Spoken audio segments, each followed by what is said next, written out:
Chapter 1. It was capitalism all along. Yes, obviously, capitalism is a problem. I'm not breaking new ground here or trying to portray myself as some oracle that has seen what nobody else has. But in discussing the problems of the world, you have to make mention of capitalism. It's dishonest to ignore it. Now, I'm not saying that capitalism is entirely a bad thing and must be discarded. No, necessity is the mother of invention, but capitalism is the mother of development.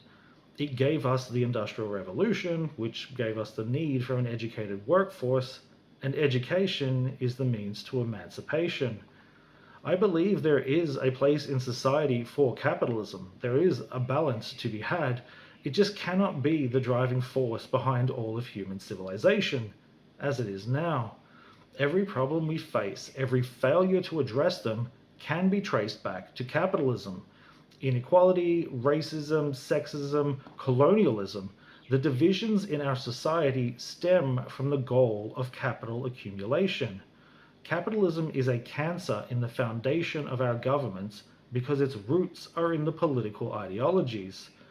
We in the Western world live in variations of liberal democracies, with political liberalism as the foundation. Our constitutions and legal systems are written according to political liberalism. The authorities and limitations of our governments are determined by it. So it's a good idea to understand what it means. When Europeans first created governments, their goal was to limit its power, which makes sense as governments were replacing monarchs, who ruled by divine right with absolute authority. Kings could have you thrown in a dungeon with no charge and no recourse just because they didn't like you. Not letting a government do that kept one tyrant from replacing another.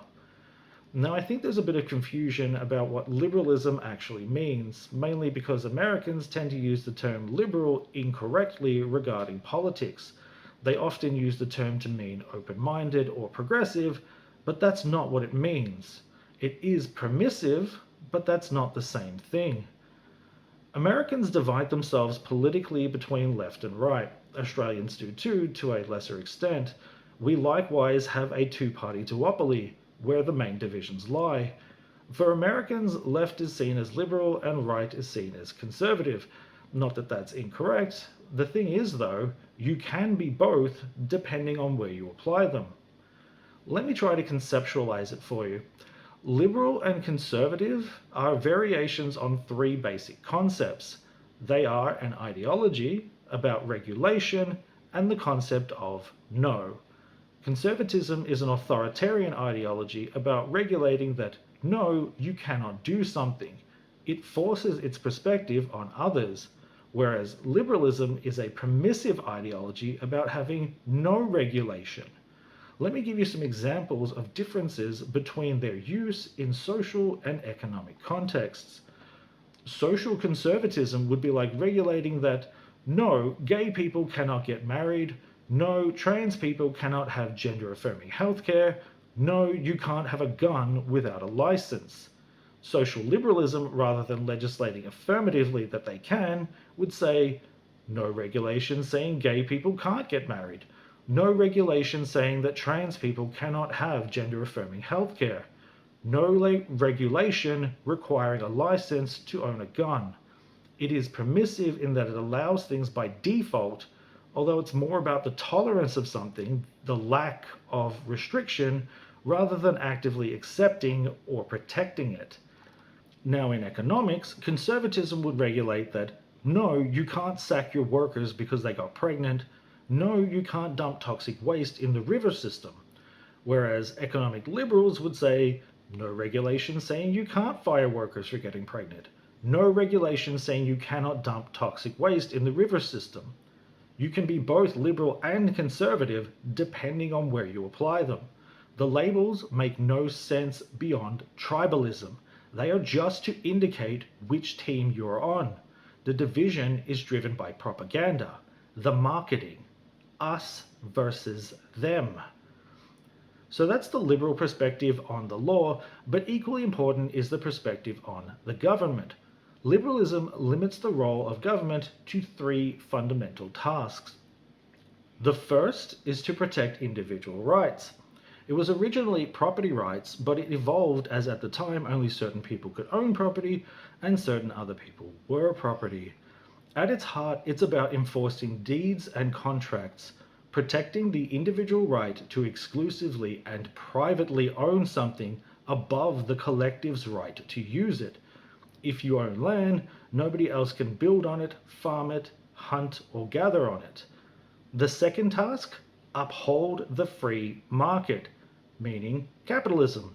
Laissez-faire, private sector, profit-driven, free market capitalism. A much simpler concept. Uphold the free market. The third task is the most important. Do nothing else. The government should only step in when the market fails, and even then, the priority is to protect private property rights and uphold the free market. Arguably, every institution and service the government provides exists because the private sector failed to make it profitable and the need became a crisis. Some things are just too expensive or too important to leave to the private sector, as in infrastructure like roads and rail. Neoliberalism then expanded on this, mainly through economic policy, such as privatizing public assets. Remember when the private sector failed to make it profitable? Well, now that it's built, how about we give the private sector a second chance to profit from it? Sure, they didn't build the roads, but they can charge people a toll for using them. Neoliberalism promotes deregulating the economy, claiming that cutting the bureaucratic red tape will increase efficiency, when in reality the bureaucratic red tape that they're cutting is the worker and consumer protections. And the biggest scam of them all? Running the government like a business. Because selling assets that generate revenue for less than its value is apparently what a business would do. Governments need to think long term, years, decades, perhaps even centuries ahead of time. Business only thinks in 3-month quarterlies. And when business is too big to fail, governments bail them out. But who bails out the government?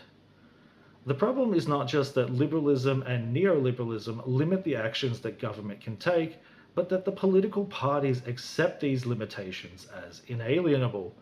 Margaret Thatcher coined the acronym TINA, meaning there is no alternative. That appears to be an accepted truth. America has the supposedly left-wing Democratic Party, which the Australian equivalent is the Labour Party, and they have the right-wing Republican Party, with the Australian equivalent being the Liberal Party. Yes, our right-wing Conservative Party is called the Liberal Party, because they are economic liberals and social conservatives. Now, Labour and the Democrats typically don't try to fight for socially beneficial policies, despite claiming to support them, because they will inevitably be challenged in court as exceeding government authority and be ruled unconstitutional, as liberalism doesn't allow for socialism, unless it's handouts for big business, industry, or party donors, something both sides can agree on. If one side disagrees, they can challenge it in court. The courts are really important to note here, as they serve as the last check on the balance of power. There are 3 branches of government.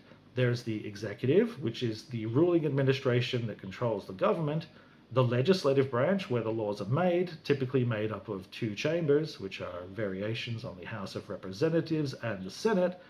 The third branch is the judiciary, the courts.